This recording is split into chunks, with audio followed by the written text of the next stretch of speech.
മൂന്നാമത്തെ ആയത്തിൽ ആ വാക്കിന് ഏകൻ എന്ന അർത്ഥം ഇവർ കൊടുക്കുമ്പോൾ നാലാമത്തെ ആയത്തിൽ അതേ വാക്കിന് കൊടുക്കുന്ന അർത്ഥം കൂട്ടത്തിൽ ഒരുവൻ എന്നതാണ്.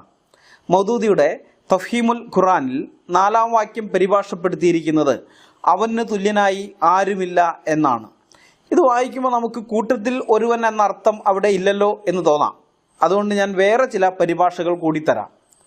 അമാനി മൗലയുടെ തഫ്സീറിൽ ഈ 4-ാം വാക്യം പരിഭാഷപ്പെടുത്തിയിരിക്കുന്നത് അവന് തുല്യനായിട്ട് യാതൊരുവനും ഇല്ലതാനും എന്നാണ്.